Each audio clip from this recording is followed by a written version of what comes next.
ಪರಲೋಕ ರಾಜ್ಯದ ಬೀಗದ ಕೈ. ಪ್ರಕಟಣೆ ಗ್ರಂಥ 3ನೇ ಅಧ್ಯಾಯ 7ನೇ ವಚನ.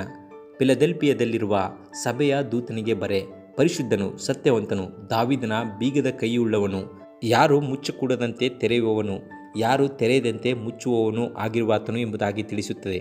ಈ ವಾಕ್ಯದಲ್ಲಿ ಯೇಸು ಸ್ವಾಮಿ ತನ್ನನ್ನು ಪರಿಶುದ್ಧನು, ಬೀಗದ ಕೈ ಉಳ್ಳವನು ಎಂದು ಗುರುತಿಸಿಕೊಳ್ಳುವುದು ಆಕರ್ಷಣೀಯವಾಗಿದೆ. ಪರಿಶುದ್ಧನು ಎಂಬುದು ದೈವತ್ವವನ್ನು ಸೂಚಿಸುವಂಥದ್ದಾಗಿದ್ದು, ಯೆಶಾಯನ ಪ್ರವಾದನೆ ಗ್ರಂಥ 40ನೇ ಅಧ್ಯಾಯ 25ನೇ ವಚನದಲ್ಲಿ, ಹೀಗಿರಲು ನನ್ನನ್ನು ಯಾರಿಗೆ ಹೋಲಿಸಿ ಸಮಾನ ಮಾಡುತ್ತೀರಿ ಎಂದು ಸದಮಲ ಸ್ವಾಮಿಯು ಹೇಳುತ್ತಾನೆ ಎಂಬುದಾಗಿ ತಿಳಿಸುತ್ತದೆ.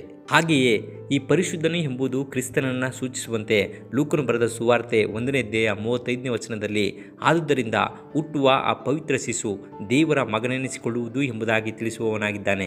ಮತ್ತು ಈ ಲೋಕದ ರಕ್ಷಕನನ್ನು ಮನುಷ್ಯಕುಮಾರನೆಂದು ಮತ್ತು ದೇವಕುಮಾರನು ಎಂದು ವಿವರಿಸಲಾಗಿದ್ದು, ಆತನು ದಾಸನ ರೂಪವನ್ನು ಧರಿಸಿಕೊಂಡು ಮನುಷ್ಯರಿಗೆ ಸದೃಶ್ಯನಾದನು. ಅದೇ ಸಮಯದಲ್ಲಿ ಆತನು ಸತ್ಯದೇವರು ಎಂಬುದಾಗಿ ಸತ್ಯವೇದ ತಿಳಿಸುತ್ತದೆ. ಹೀಗೆ ಇಡೀ ಜಗತ್ತಿನ ರಾಜನು ದಾಸನ ರೂಪವನ್ನು ಧರಿಸಿಕೊಂಡು ಮನುಷ್ಯರಿಗೆ ಸದೃಶ್ಯನಾದನು ಎಂಬುವಂಥದ್ದು ಮಹತ್ವದ ವಿಷಯವಾಗಿದೆ. ಆದರೆ ಸಾಂಪ್ರದಾಯಿಕವಾಗಿ ಆತನು ಬೀಗದ ಕೈಯನ್ನು ಇಟ್ಟುಕೊಂಡಿರುವುದರಿಂದ ನಮಗೆ ಬೇಕಾದಂತಹ ಎಲ್ಲವನ್ನ ಕೊಡುವಾತನಾಗಿದ್ದಾನೆ.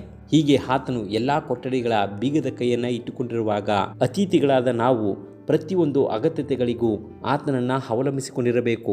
ಹೀಗೆ ಪ್ರಕಟಣೆ ಗ್ರಂಥ 3ನೇ ಅಧ್ಯಾಯ 17ನೇ ವಚನದಲ್ಲಿ ತಿಳಿಸಿರುವುದನ್ನು ಯೆಶಾಯನ ಪ್ರವಾದನೆ ಗ್ರಂಥ 22ನೇ ಅಧ್ಯಾಯ 22ನೇ ವಚನದಲ್ಲಿ, ಎಲಕೀಮನು ಅಷ್ಟೊಂದು ಪ್ರಾಮಾಣಿಕನಲ್ಲದಿದ್ದರೂ ದಾವೀದನ ಮನೆಯ ಮೇಲ್ವಿಚಾರಣೆಯಂತಹ ದೊಡ್ಡ ಹೊಣೆಗಾರಿಕೆ ಹೊಂದಿದ್ದನ್ನು ಊಹಿಸಿ ನೋಡಿಕೊಳ್ಳೋಣ. ಆದುದರಿಂದ ಕ್ರಿಸ್ತನ ಕೈಯಲ್ಲಿರುವ ಬೀಗದ ಕೈ ಮಹತ್ವದಾಗಿರುವುದರಿಂದ ಪ್ರಕಟಣೆ ಗ್ರಂಥ 1ನೇ ಅಧ್ಯಾಯ 18ನೇ ವಚನದಲ್ಲಿ, ಮರಣದ ಮತ್ತು ಪಾತಾಳದ ಬೀಗದ ಕೈಗಳು ನನ್ನಲ್ಲಿದೆ ಎಂಬುದಾಗಿ ಹೇಳುವವನಾಗಿದ್ದಾನೆ. ಹೀಗಾಗಿ ಕ್ರಿಸ್ತನ ಅಧಿಕಾರದ ವ್ಯಾಪ್ತಿ ಕೇವಲ ಅರಮನೆ ಅಥವಾ ಪ್ರಾರ್ಥನಾ ಆಲಯದ ಮೇಲಲ್ಲ, ನಮ್ಮ ಜೀವನದ ಮೇಲೆ ಇರುವುದರಿಂದ ಪರಲೋಕ ರಾಜ್ಯದ ಬೀಗದ ಕೈಯನ್ನು ಇಟ್ಟುಕೊಂಡಿರುವ ಕ್ರಿಸ್ತನನ್ನ ಅವಲಂಬಿಸಿ ಜೀವಿಸೋಣ.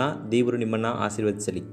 ಪ್ರಿಯ ವೀಕ್ಷಕರೇ, ಸತ್ಯವೇದ ಅಧ್ಯಯನ ಮತ್ತು ಪ್ರಾರ್ಥನಾ ಮನವಿ ಹಾಗೂ ಹೆಚ್ಚಿನ ಮಾಹಿತಿಗಾಗಿ ಕೆಳಕಂಡ ಸಂಖ್ಯೆಗೆ ಸಂಪರ್ಕಿಸಿ. ದೇವರು ನಿಮ್ಮನ್ನು ಆಶೀರ್ವದಿಸಲಿ.